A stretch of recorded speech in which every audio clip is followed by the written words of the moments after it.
రాత్రి మొయినాబాద్ మండలంలో Bakaram village limits లో సంజనా ఫామ్ హౌస్ అని ఉంది. ఇప్పుడు చూస్తున్నది.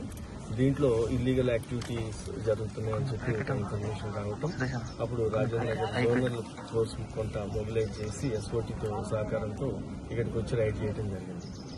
దీంట్లో ఇక్కడికి వచ్చిన తర్వాత మొత్తం 51 మెంబర్స్ ఉన్నారు. దాంట్లో 37 మెంబర్స్ ఉమెన్ ఉన్నారు, 14 మేల్ ఉన్నారు. ఈ 51 మంది కూడా ఆఫ్రికన్ కంట్రీస్ సంబంధించిన వాళ్లే ఉన్నారు. ఇక్కడ వాళ్ళు ఎవరు లేరు.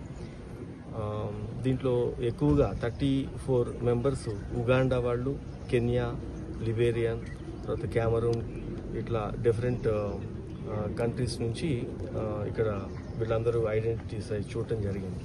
వీళ్ళు ఇక్కడ బేసికల్గా ఒక లిక్కర్ పార్టీ ఆర్గనైజ్ చేస్తున్నారు. ఒక 65 వరకు ఈ బీర్లు, తర్వాత చాలా ఒక 20 లీటర్స్ వరకు డిఫరెంట్ వెరైటీస్ లిక్కర్ బాటిల్స్ కూడా అక్కడ ఉన్నాయి.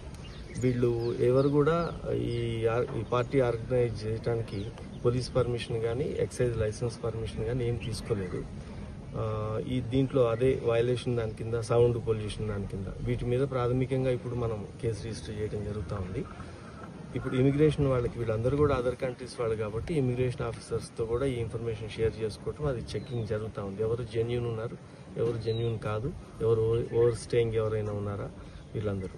దీంట్లో ఒక 12 మంది డిఫరెంట్ యూనివర్సిటీలో సంబంధించిన స్టూడెంట్స్ కూడా ఉన్నారు. ఇది చెక్ అయిన తర్వాత వాళ్ళ ఎఫ్ఆర్ఆర్ఓ సంబంధించిన వాళ్ళ రూల్స్ ప్రకారం దీనికి యాక్షన్ ఏ విధంగా ఉంటుందో వాళ్ళకి ఎగనెస్ట్గానేమో ఆ విధంగా ఉంటుంది. ఈ ఫామ్ హౌస్కి మీద అతని యజమాని వీళ్ళ మీద ఈ ఇల్లీగల్ పార్టీ ఆర్గనైజ్ చేసినందుకు ఒక కేసు అవుతుంది. తర్వాత వీళ్ళు ఈ లిక్కరు, తర్వాత హుక్కా, ఇదంతా ఏది ఉందో అది సీజ్ చేయడం జరిగింది.